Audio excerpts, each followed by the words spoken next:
which is caused by mycobacterium tuberculosis। और एक और बताया था बैक्टीरिया माइकोबैक्टीरियम बोविस।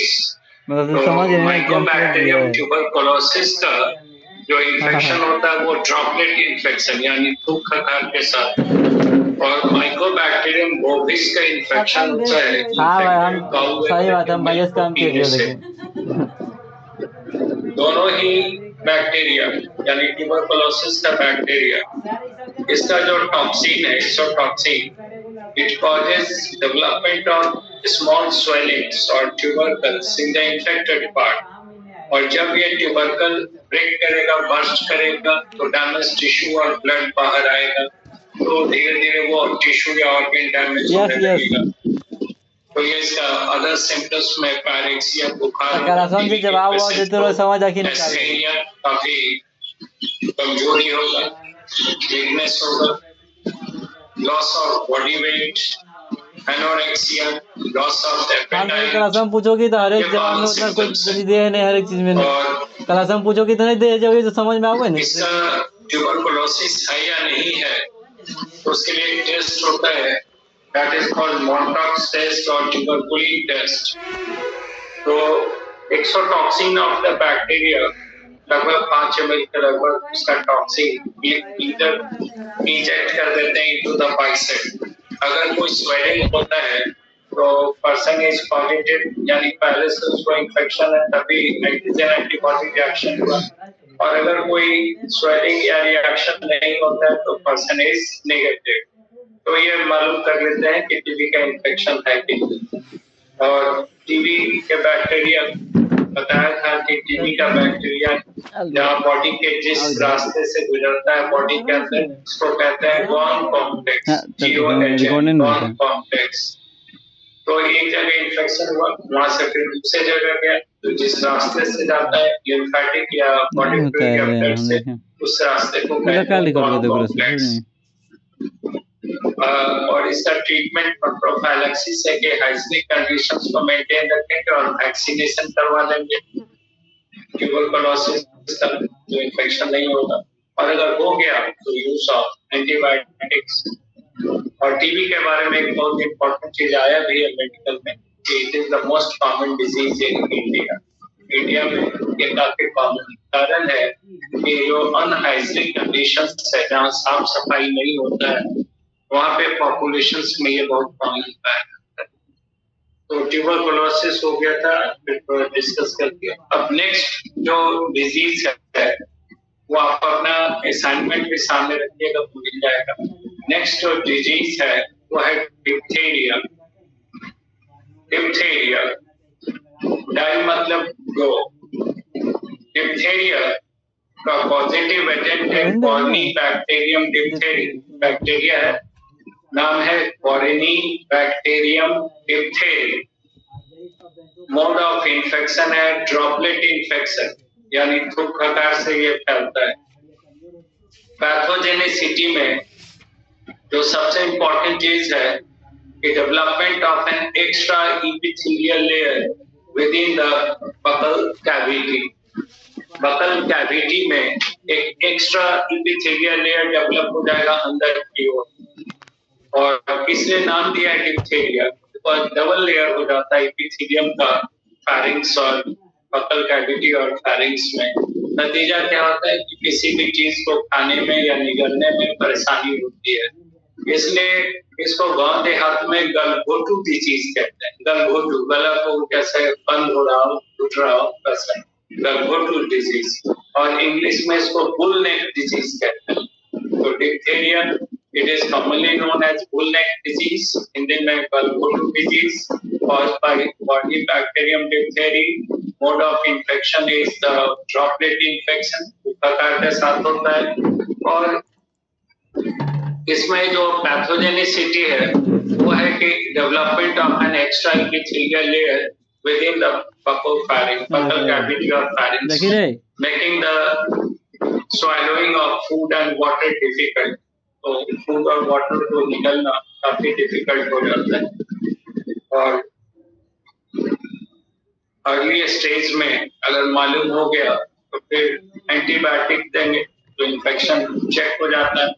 लेकिन अगर एक्स्ट्रा एपिथेलियल लेयर डेवलप हो गया तो फिर तो ओनली रेमेडी सर्जरी से एक्स्ट्रा एपिथेलियल लेयर को हटा देते हैं। और प्रोफाइलैक्सिस से बचाव में है हाइजीनिक कंडीशंस को मेंटेन करना, बच्चे में बहुत कॉमन है, तो इसलिए डीपीटी वैक्सीन लेना, ट्रिपल एंटीजन कहते हैं, डिप्थीरिया, परटूसिस, टिटनेस। तो डीपीटी वैक्सीन ले लिया और हाइजीनिक कंडीशन मेंटेन रखा तो चांसेस नहीं है इन्फेक्शन का। अगर हो गया तो यूज ऑफ एंटीबायोटिक जैसा डॉक्टर सजेस्ट करे। नाउ डिप्थीरिया के बाद जो नेक्स्ट डिजीज है परटूसिस, इसको गाँव देहात में कुकुर खांसी कहते हैं और वोपिंग कफ इंग्लिश में वोपिंग कफ, WHOOPING, वोपिंग कफ, और हिंदी में कुकुर खांसी भी है।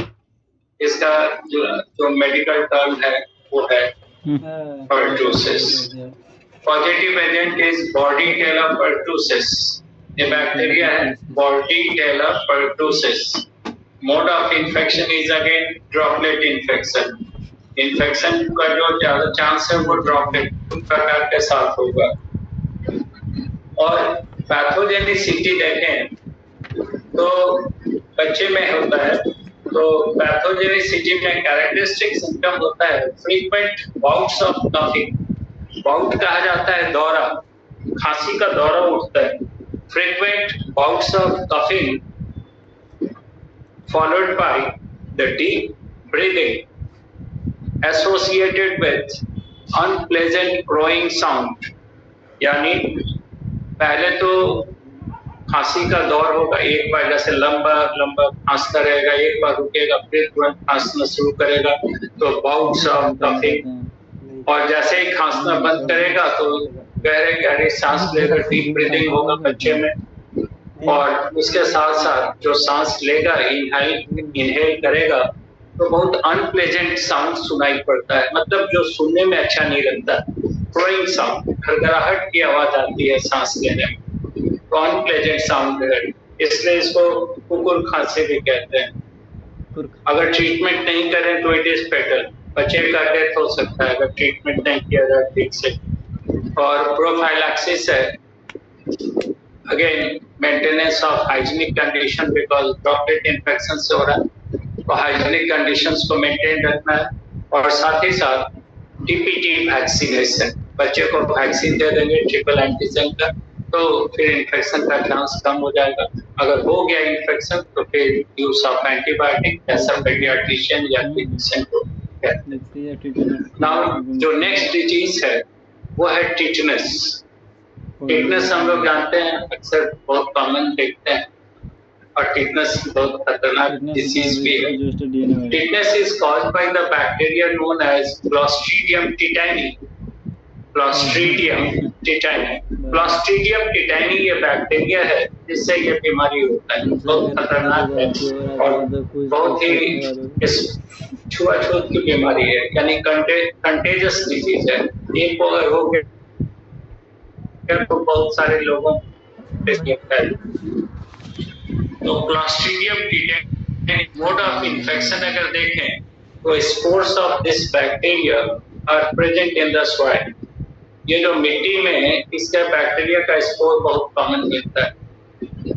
Now any object present in the soil from long duration such as the glass splinter, कांच का टुकड़ा है, आयरन स्क्रैप है, लोहे का कोई टुकड़ा है, नेल्स है, वुडन है, या भी लेदर वगैरह, जूता शू वगैरह भी गंदा है उसके कटने से भी।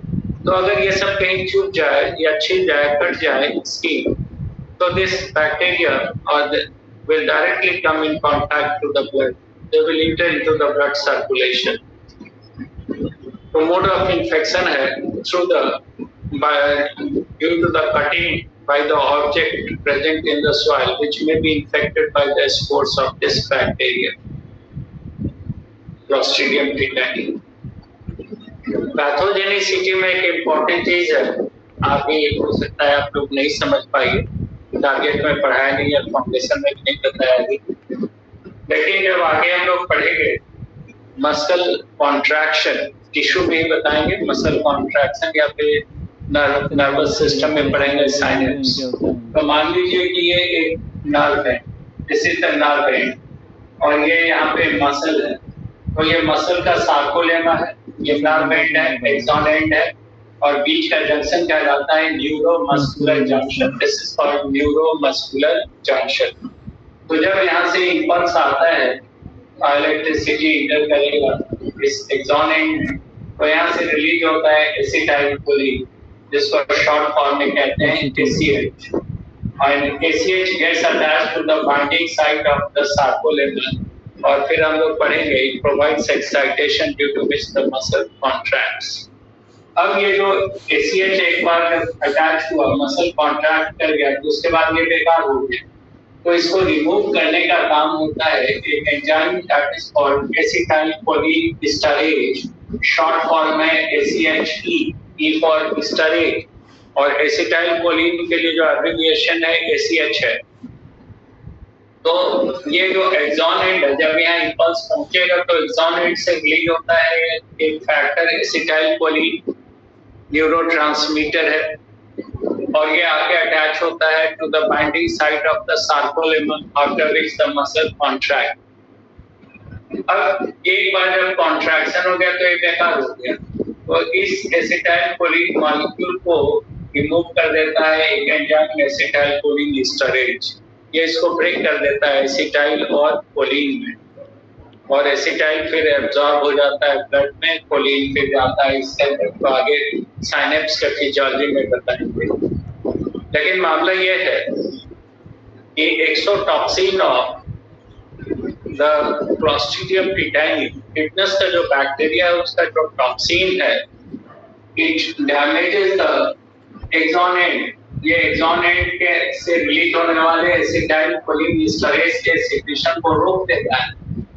The exotoxin of this bacteria checks the release of acetylcholine esterase from the axon end at neuromuscular junction. And in absence of acetylcholine esterase, काफी ज्यादा एसिटाइलकोलिन इकट्ठा हो जाएगा। अगर ये नहीं डैमेज हो रहा है तो एसिटाइलकोलिन का अमाउंट काफी बढ़ जाएगा, और नतीजा है कि muscle will always remain in excited state or contracted state. It will fail to relax completely. Acetylcholine esterase he acetylcholine को हटाता है।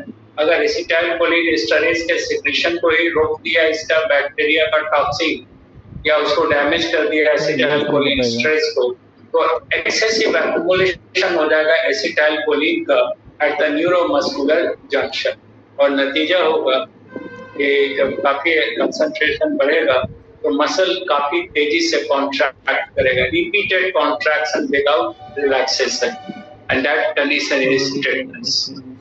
तो टिटनेस में पहला तो आएगा लॉक्ड जॉ, जबड़े का जो मसल है ये कॉन्ट्रैक्टेड स्टेज में रह जाएगा, रिलैक्स नहीं कर पाएगा, तो माउथ बंद हो जाता है, तो लॉक्ड जॉ कहते हैं। और दूसरा इंटरकॉस्टल मसल, जो रेस्पिरेटरी मसल है, यहाँ पे एक्सटर्नल और इंटरनल इंटरकॉस्टल मसल, वो भी लगातार कॉन्ट्रैक्शन में रह जाता है, तो नतीजा होगा कि इनहेलेशन और एक्सहेलेशन नहीं हो पाता है, and the person dies due to respiratory failure. That is the pathogenicity of tetanus.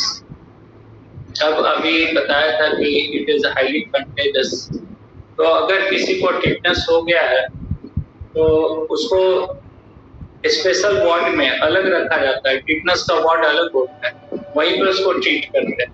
नहीं तो ये अगर फैल गया, मान लीजिए किसी टिटनेस का पेशेंट का ऑपरेशन हुआ या कोई उसका इस्तेमाल किया, उससे सर्जरी में इस्तेमाल किया गया कोई चीज बिना प्रॉपर्ली स्टरलाइज किए हुए किसी दूसरे पे इस्तेमाल किया गया, तो ये बहुत फैल गया, तो फिर कई लोगों का डेथ हो गया।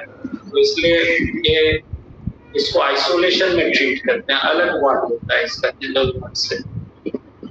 तो टिटनेस का और भी सिम्टम है, जैसे अदर सिम्टम्स में सीवियर हेडेक होगा, पायरेक्सिया तो एक कॉमन चीज है जो पहले भी कहा, जैसे कोई भी इंफेक्शन होगा तो पायरोजेन रिलीज होता है, और पायरोजेन बॉडी टेम्परेचर को थोड़ा बढ़ा दे, तो पायरेक्सिया तो कॉमन इंफेक्शन में से होती होगा। वॉमिटिंग हो सकता है, सीवियर हेडेक होता है, एब्डोमिनल क्रैम्प होता है, पेट में काफी दर्द होगा, मसल्स उसका काफी दुखता है, तो ये सब इसका सिम्टम। और प्रोफाइलैक्सिस है कि बच्चे में डीपीटी का वैक्सीन लें, टी फॉर टिटनेस। और प्रेगनेंसी के समय में भी मदर को टिटनेस का इंजेक्शन दिया जाता है। प्रेग्नेंट फीमेल को टिटनेस का इंजेक्शन दिया जाता है प्रेगनेंसी। कारण है कि अगर ये नहीं दिया गया और कहीं मदर को इन्फेक्शन हो गया टिटनेस का, तो जिस समय अम्बिलिकल कॉर्ड काटेंगे, या मान लीजिए मदर को इन्फेक्शन नहीं हुई और टिटनेस नहीं दिया गया इंजेक्शन, ना बच्चे को ना मदर को नहीं दिया गया, और जिस समय अम्बिलिकल कॉर्ड को काटते हैं, काटने में जैसे गांव देहात में अनट्रेंड होती है, बहुत ज्यादा ट्रेंड नहीं होती है, वो तो दाई या नर्स होते हैं, तो ज्यादा ट्रेनिंग नहीं होता है उनका, तो कभी कभी गलती अगर हो गया, बिना प्रॉपरली स्टरलाइज किए ब्लेड या निडल से अम्बिलिकल कॉर्ड को काट दिया, तो जो बच्चा जन्म ले रहा है उसको टिटनेस का इन्फेक्शन हो जाता है। This condition is called tetanus neonatorum. Tetanus neonatorum, neonatorum कहा गया बच्चे पे, यानी जो न्यू बॉर्न बेबी है उसमें टिटनेस, तो ये फेटल हो सकता है। तो इसलिए मदर में भी टिटनेस का इंजेक्शन देते हैं, और जो न्यू बॉर्न बेबी है उसको भी डीपीटी वैक्सीन देते हैं।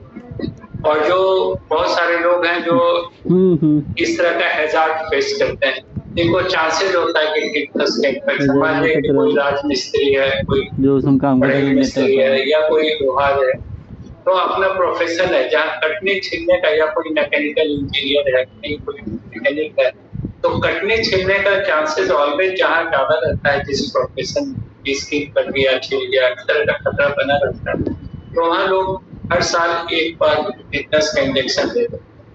तो पहले से इंजेक्शन दिए रहेंगे तो चांसेस नहीं। और ये तो प्रोफाइलैक्सिस हो गया, और उसके अलावा कोई भी चीज सॉइल में तो पड़ा हुआ है, डायरेक्ट उसका इस्तेमाल नहीं करके, या स्किन के टच में नहीं लाएंगे।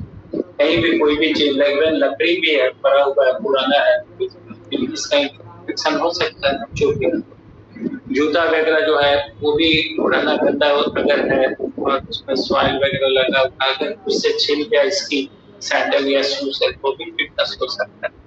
तो इस तरह का कहीं भी स्किन छिलता है, कटता है, और अगर थोड़ा सा लगे कि मिट्टी वगैरह के संपर्क में आए, तो बेटर होता है कि टिटनेस का वैक्सीन।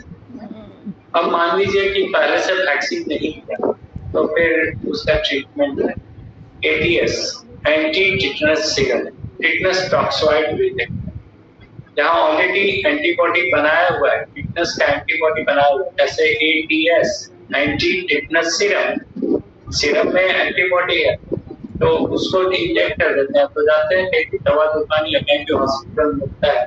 अब ये अलग बात है कि उसको जितना लो टेम्परेचर पे प्रिजर्व करना चाहिए, कहीं बाहर रखा हुआ है, आगे नहीं निकला, ठंडा फ्रीज में डाल दिया थोड़ी देर, उसका या फ्रीजर में रखते हैं, लाइन आगे निकल रहा है। ज्यादातर इंडिया में जितना ज्यादातर वैक्सीन आप देखते हैं, अब तो हम नहीं कह सकते हैं, लेकिन जो आज से 8-10 साल पहले की हालत की तो बता दिया, तो ज्यादातर जो वैक्सीन है वो तो बर्बाद हो चुका होता है। इंडिया में लैंड करता था प्लेन, बाहर से वैक्सीन आती थी, अब तो यहाँ इंडिया खुद ही वैक्सीन बना रहा है, इसलिए अब 10 साल में बहुत परिस्थिति चेंज हो गई है। लेकिन पुराने समय में वैक्सीन तो ऑलरेडी नॉन फंक्शनल हो जाता, उसको जितना टेम्परेचर में और जिस कंडीशन पे रखना है वो इंडिया में अवेलेबल ही नहीं। तो अभी भी है, कहीं भी आप किसी छोटे मोटे मेडिसिन की दुकान से जाके ATS ले लेगा, वैक्सीन ले लेंगे, लगाने के होता हो सकता है, इसलिए अच्छे जगह से लेना चाहिए। तो ये इस्तेमाल किया है। टिटनेस हो गया। अब टिटनेस के बाद जो नेक्स्ट डिजीज है वो है कॉलेरा। इस पर CBSE मेडिकल में एक बार क्वेश्चन आया कि which one of the following is water borne disease। ये एक क्वेश्चन आपको मिलेगा भी, अब क्वेश्चन वाटर के द्वारा water borne disease, contaminated water answer है फूड एंड वाटर। तो आपको इसके ये वाटर बॉर्न डिजीज कहने से आपको अंदाजा हो गया होगा कि इसका जो मोड ऑफ इन्फेक्शन होता है वो कंटामिनेटेड वाटर के थ्रू। ये जो कोलेरा है यूज करते हैं। इसका पॉजिटिव एजेंट है vibrio cholerae. Cholera is caused by the bacteria known as Vibrio cholerae. Mode of infection अभी का contaminated water। और इस बैक्टीरिया का जो एक्सोटॉक्सिन है, the exotoxin of Vibrio cholerae blocks the absorptive site of or sodium in the intestine, small intestine में जहाँ से सोडियम का एब्जॉर्प्शन होता है, सोडियम यहाँ से जैसे एब्जॉर्ब हो रहा है, तो यहाँ इस बाइंडिंग साइट को ही ब्लॉक कर देगा। जितना भी सोडियम का एब्जॉर्प्टिव साइट है, सबको ये ब्लॉक कर देगा। Toxin of this bacteria. नतीजा है कि जो सोडियम लेंगे हम लोग फूड या जैसे भी, वो ब्लड में एब्जॉर्ब नहीं होगा। They will remain in the lumen of intestine. वो इंटेस्टिनल ल्यूमेन में ही रहेगा, उसका एब्जॉर्प्शन बॉडी फ्लूइड या ब्लड में नहीं होगा। कारण है कि उसके एब्जॉर्प्शन के लिए जो एब्जॉर्प्टिव साइट है इंटेस्टाइन में, वो सब ब्लॉक कर दिया गया है by the toxin of this bacteria vibrio cholerae. तो इसलिए उसको फिक्स सलाइन किया। तो नतीजा है कि अगर सोडियम का यहाँ एक्युमुलेशन हो रहा है इन द इंटेस्टिनल ल्यूमेन, तो osmotic pressure will increase. Solid का यहाँ accumulation हो गया तो osmotic pressure बढ़ेगा, तो extra water from the body fluid will enter into the lumen of intestine। ये intestinal lumen में extra water आएगा तो intra luminal pressure will increase। intestine के अंदर water आएगा body fluid से, तो यहाँ पे वॉल्यूम बढ़ेगा और डिस्टेंशन होगा एलिमेंट्री कैनाल पे volume, intraluminal pressure will increase. और इसके कारण जो प्रॉब्लम आता है वो डायरिया और डिसेंट्री, वाटरी स्टूल पासेस। अब पानी अंदर भर जाएगा तो वाटरी स्टूल जो पास कर रहा है, डायरिया डिसेंट्री हो गया कोलेरा में, तो सिर्फ वाटर नहीं जा रहा, वाटर के साथ ये सोडियम भी जा रहा है, सोडियम में डिहाइड्रेशन हो जाएगा। और हम लोग आगे पढ़ेंगे sodium is very important ion as far as the origin and conduction of impulses is concerned। यानी पूरा नर्वस सिस्टम के लिए सबसे इम्पोर्टेंट आयन है सोडियम। वाटर का भी लॉस हो गया, सोडियम भी चला गया अंदर, समझा? तो अब आप पैथोजेनिसिटी समझ सकते हैं सिम्टम। अगर सोडियम का लॉस हुआ है तो नर्वस सिस्टम स्लो हो जाएगा, ऑस्मोटिक प्रेशर बढ़ा है ना, पर्सन का जो रिफ्लेक्स है या जो भी बॉडी का जो भी ऑर्गन है उसका काम धीमा हो जाएगा। कारण है nervous system organ conduction of impulse slow हो गया। वाटर पास आउट हो रहा है बॉडी फ्लूइड से, तो प्लाज्मा वॉल्यूम घट जाएगा, ब्लड में प्लाज्मा वॉल्यूम विल डिक्रीज, तो ब्लड वॉल्यूम घट गया तो ब्लड प्रेशर डिक्रीज करेगा। और हम लोग जानते हैं जब भी ब्लड प्रेशर डिक्रीज करेगा, रेट ऑफ हार्ट बीट और ब्रीदिंग रेट बढ़ जाएगा। तो कोलेरा के पेशेंट को डायरिया डिसेंट्री होगा, उसको चक्कर आएगा, कमजोरी लगेगा बिकॉज ब्लड प्रेशर लो हो रहा है, और हार्ट बीट और ब्रीदिंग रेट उसका बढ़ा रहेगा, फास्ट रहेगा। साथ ही साथ अगर छोड़ दिया जाए तो सोडियम के एक्सेसिव लॉस से ब्रेन भी उसका ठीक से काम नहीं करेगा, पर्सन में enter into coma, person coma में जा सकता है और डेथ भी हो सकता है। तो इसलिए ये जो कोलेरा का पेशेंट होता है या कहीं भी कोलेरा होता है, तो सबसे पहला तो देते हैं कि उसको सलाइन वाटर देते हैं, कुछ नहीं मिला है तो कम से कम इलेक्ट्रोल पाउडर देंगे, तो सोडियम इलेक्ट्रोल पाउडर देंगे, लेकिन वो ज्यादा इफेक्टिव नहीं होता है। इसलिए कोलेरा के पेशेंट को इंट्रावेनस सलाइन वाटर देंगे, जो भी एब्जॉर्ब होगा नहीं सोडियम, तो सीधे उसके वेन में डाल देते हैं इंट्रावेनस सलाइन वाटर, उसके साथ एंटीबायोटिक भी डाला जाता है मिला के, जैसे कि बैक्टीरिया खत्म हो जाए। प्रोफाइलैक्सिस है कि गंदगी से फैलता है तो हाइजीनिक कंडीशन मेंटेन करें। अब जैसे बाढ़ वगैरह जो अभी आया हुआ है, इसके बाद कोलेरा महामारी के रूप में फैलेगा, तो बहुत ज्यादा गंदगी हो जाता है कोलेरा को कॉमन में। तो कोलेरा का वैक्सीन होता है, वैक्सीनेशन हो लेना, कोलेरा का वैक्सीन ले लेना चाहिए जहाँ भी इस तरह का प्रॉब्लम आता है। तो वैक्सीनेशन है और साफ सफाई है, और कोशिश करना चाहिए कि कंटामिनेटेड वाटर या फूड नहीं लें, तो इसका मेजर सोर्स है। और अगर मान लीजिए इन्फेक्शन हो ही गया तो अभी बताया इंट्रावेनस सलाइन वाटर है, एंटीबायोटिक ट्रीटमेंट, तो ये वाटर बॉर्न डिजीज कहलाता है। इससे पर यही क्वेश्चन था। देखिए पहले भी बताया है और फिर रिपीट कर रहे हैं कि जितना भी डिजीज है, बैक्टीरियल वायरल डिजीज, क्वेश्चन बनता है वो एकदम लिमिटेशन है, कहाँ से आएगा। ये तो कभी पॉजिटिव एजेंट का नाम दे देगा बैक्टीरिया वायरस, तो पूछेगा कि कौन सा डिजीज कॉज कर रहा है। कभी डिजीज का नाम देगा तो पॉजिटिव एजेंट पूछेगा, मोड ऑफ इन्फेक्शन पूछ सकता है, और तीसरा पैथोजेनिसिटी और कोई रिलेटेड टेस्ट वगैरह है उससे तो वो पूछता है। तो ये कोलेरा हो गया। अब नाउ नेक्स्ट डिजीज है typhoid, and typhoid is caused by salmonella typhi. Typhoid का जो पॉजिटिव एजेंट है बैक्टीरिया है salmonella typhi. Mode of infection बोले तो and mode of infection is orofaecal route. Orofaecal route कहने का मतलब है एलिमेंट्री कैनाल में इन्फेक्शन हो। गधा वो आगे का इन्फेक्शन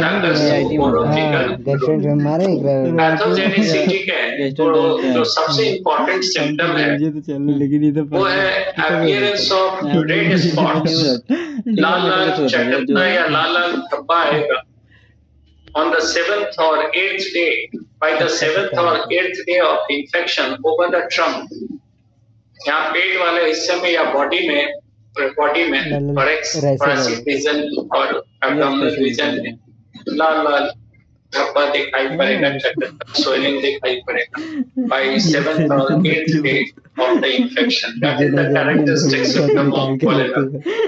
उसके साथ साथ पायरेक्सिया इन्फेक्शन है तो हाई पायरेक्सिया, काफी ज्यादा फीवर। ब्रैडीकार्डिया हम लोग पढ़ेंगे, हार्ट बीट जब बहुत स्लो हो जाता है, when the rate of heartbeat becomes abnormally slow it is called bradycardia, और हार्ट बीट अगर बहुत ज्यादा बढ़ जाए तो it is called tachycardia। तो bradycardia, heart rate of heartbeat becomes abnormally low, breathing rate भी कम हो जाएगा।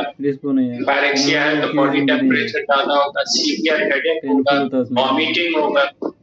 वॉमिटिंग हो सकता है, नर्वसनेस होगा।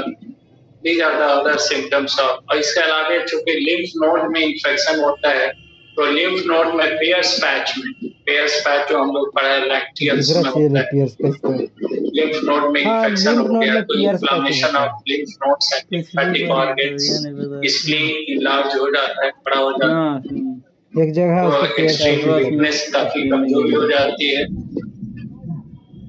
इसमें टाइफाइड में। These are the important symptoms। Typhoid है या नहीं है इसका टेस्ट करते हैं, विडाल टेस्ट।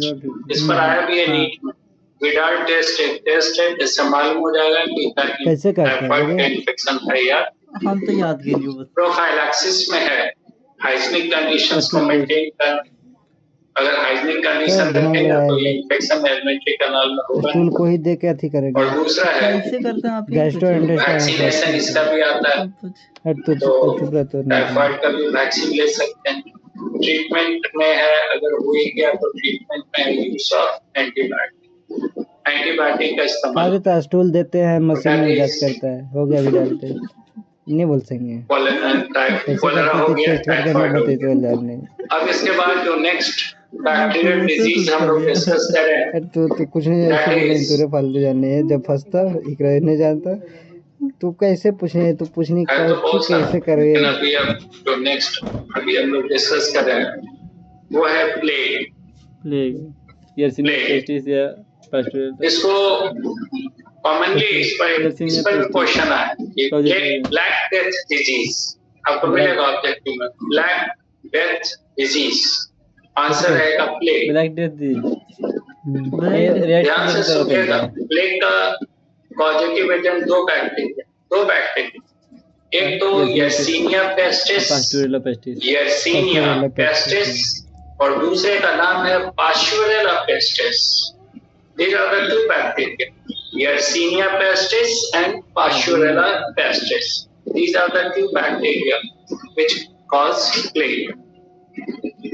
तो ये जो मोड ऑफ इन्फेक्शन है इसका वो है कि these two bacteria, means Yersinia pestis and Pasteurella pestis are present in Phulia Phulia The- Phulia ऐसे लिखे लिखे fly और insect, जिसको हम लोग रैट फ्ली कहते हैं। रैट फ्ली इसलिए कि it is the ectoparasite of अच्छा रैट। रैट का हाँ नाम है जेनोप्सिला चियोप्सिस। हाँ जेनोप्सिला चियोप्सिस जेनोप्सिला चियोप्सिस। बैक्टीरिया का नाम है Yersinia pestis and Pasteurella pestis, and these two bacteria are present in the rat flea rat flea. Zoological name है Genopsila chiopsis, which is the ectoparasite of rat. तो इसलिए रैट के ऊपर ये जो इंसेक्ट है रैट फ्ली Genopsila chiopsis, वही इसका कैरियर है दोनों बैक्टीरिया का, Yersinia pestis और Pasteurella pestis. Now, any calamities, जैसे कोई इस तरह का आपदा आ गया, जैसे जंगल में आग तो लग चूहा गया, भेज जाता है घर में या उस तरह का कोई फ्लड आ गया, फ्लड जैसे भी आता है या आग वगैरह लग जाता है कहीं पे, चूहा तो इसका तो पकाया जो नहीं व्हाइट जाता है, रैट ऊपर है, लगता व्हाइट है। रैट अलग होता है, बड़ा वाला चूहा होता है, खेत वगैरह में पाया जाता है या तुम्हारा जंगल। पैखाना में आ गया था कैसे तो Which are बड़ा the पेस्टिस याद करते करते carrier of this parasite. These white rats move away from the forest. Forest से या फील्ड से ये वाइल्ड रैट भागेगा कहते हैं जंगली और आएगा वो इधर women के ह्यूमन रैट। हैबिटेट की ओर, जहाँ ह्यूमन, हाउस रेट से संपर्क and they will हाँ, come उसको in मार contact के with the house rat. ये जो व्हाइट रैट आया है जिसके ऊपर कब्जा कर लेता है ना हाउस पैरासाइट रैट है का Genopsila chiopsis और rat बहुत flea, बड़का जिसके अंदर बड़का बैक्टीरिया, वो चला है संपर्क में हाउस रैट के, तो हाउस रैट बिकम्स इन्फेक्टेड, और हाउस रैट तो वहाँ घर में है तो उससे ह्यूमन पॉपुलेशन इन्फेक्टेड अरे होता तो मुंबई में जाए ना है। तो दैट इज द वो कॉमन विलेजर मोड डरा ऑफ दिया जाए इन्फेक्शन। मोटा मोटा रह जाए भागे लोग Actually, on the basis of mode of infection, the plague has been divided into 3 types: bubonic disease pneumonic plague, bubonic plague, and septicemic plague. Pneumonic plague कहेंगे, which spreads through the air, वो हवा के through फैलता है। Pneumonia तो मतलब ये उसमें तो हम लोग हाँ, मास्क वगैरह लगा लेते हैं, मतलब न्यूमोनिक प्लेग से बचा जा सकता है। बुबोनिक मतलब देखिए सुनने लगे दूसरा है bubonic plague. Bubonic plague spreads through the rats, तो उसमें रैट वगैरह को जब प्लेग फैलता है या फैलने की आशंका होती है तो चूहे को मारा जाता है, मार दिया जाता है। और तीसरा है septicaemic plague. It occurs usually in the doctors and attendants which are closer to the patient. कोई डॉक्टर है कि उसका पेशेंट है, प्लेग का पेशेंट है, या कोई अटेंडेंट है पेशेंट का, तो उसको ये हो सकता है। तो that is called septicaemic plague. Pathogenicity देखें प्लेग का, सीवियर पैरेक्सिया, काफी हाई फीवर होगा, severe headache, abdominal cramp and vomiting होगा, डायरिया, डिसेंट्री लाइक कंडीशन हो सकता है, इंटरनल हेमरेज या ब्लीडिंग भी हो सकता है प्लेग में। और इन सब के साथ साथ जो tachycardia, rate of heart beat abnormally बढ़ सकता है। तो these are the characteristic symptoms of plague. Plague नहीं हो इसके लिए जरूरी है कि मास्क का इस्तेमाल करें और रैट वगैरह को नहीं डेवलप होने कने हिला से बचाव। और दूसरा प्लेग का वैक्सीन भी है, वो वैक्सीनेशन भी कर सकते हैं, प्रोफाइलैक्सिस। प्लेग हो गया तो उसमें एंटीबायोटिक्स का इस्तेमाल करते हैं। सबसे ज्यादा जो सक्सेसफुल रहा एंटीबायोटिक्स में वो एंटीबायोटिक्स का इस्तेमाल करते हैं। और अब कौन सा एंटीबायोटिक इस्तेमाल करेंगे तो डॉक्टर बताएंगे, लेकिन प्लेग का ये ट्रीटमेंट में एंटीबायोटिक करेंगे, और अगर जरूरत पड़े तो उसको ब्लड ट्रांसफ्यूजन करेंगे। अगर हेमरेज वगैरह हो प्रॉपर केयर करेंगे तो बच सकता है, और थोड़ा नेग्लेक्टेड हो तो पर्सन विल डाई। और ये भी बहुत तेजी से फैलता है, बिकॉज एयर के थ्रू फैलता है या रैट के थ्रू फैलता है, तो ये भी एक प्रॉब्लम है। तो खैर प्लेग भी डिस्कस कर लिया। तो अभी तक जो हम लोगों ने डिस्कस किया है वो बैक्टीरियल डिजीज में वो हम लोगों ने डिस्कस किया है। ट्यूबरकुलोसिस, इसके बाद diphtheria, pertussis, tetanus, then plague, cholera, फिर टाइफॉइड और फिर इसके बाद प्लेग।